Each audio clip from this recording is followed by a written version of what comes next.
వైజాగ్ వచ్చిన తర్వాత videos post చేయడమే మర్చిపోయాను అనమాట. ఎందుకంటే అంత బిజీ అయిపోయాను. యాక్చువల్గా సొంత ఇంటికి వచ్చిన తర్వాత మొత్తం సొంత ఊరు వచ్చిన తర్వాత తిరగడం ఇవన్నీ బిజీ.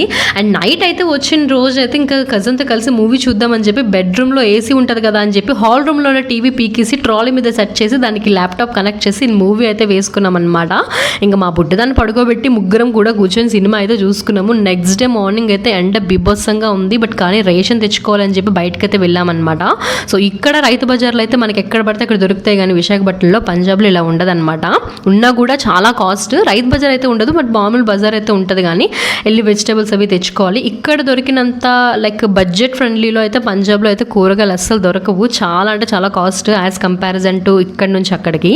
సో ఇంటికి వచ్చిన తర్వాత మొత్తం వెజిటేబుల్స్ అన్నీ కూడా సెట్ చేద్దామని తీసాను. అందులో ఇది బయటపడింది. ఇది ఏంటంటే అంటే పనసపొట్టు అంట. పనసపొట్టు ఎప్పుడైనా కర్రీ వండారా అంటే నా లైఫ్లో ఫస్ట్ టైం వండాను.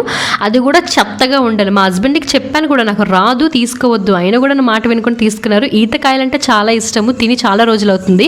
ఇంకా కావాల్సిన వెజిటేబుల్స్ కావాల్సినవన్నీ తీసుకొని అయితే వచ్చేసాను అనమాట. ఇంకా ఇవే వెజిటేబుల్స్ అన్నీ కూడా 8 months మన ఆంధ్ర ఫుడ్ మిస్ అయ్యాను కాబట్టి మొత్తం అన్నీ కూడా తీసుకున్నాను అనమాట. ఇక్కడైతే జామున్ కూడా తీసుకున్నాను. యాక్చువల్గా జామున్ అయితే పఠాన్కోట్లో మా ఇంటి వెనకతల పెద్ద చెట్లు ఉన్నాయి 2. ఇప్పుడు వెళ్ళంగానే మళ్ళీ అన్నీ కూడా జామున్స్ అయితే రెడీ అయిపోతాయి. అక్కడ స్వీట్ కార్న్ దొరకదు, జామున్ దొరకదు, ఈతకాయలు దొరకదు, చాలా దొరకవండి. అందుకే ఇక్కడ నుంచి అన్నీ తినేసి వెళ్ళిపోతాను.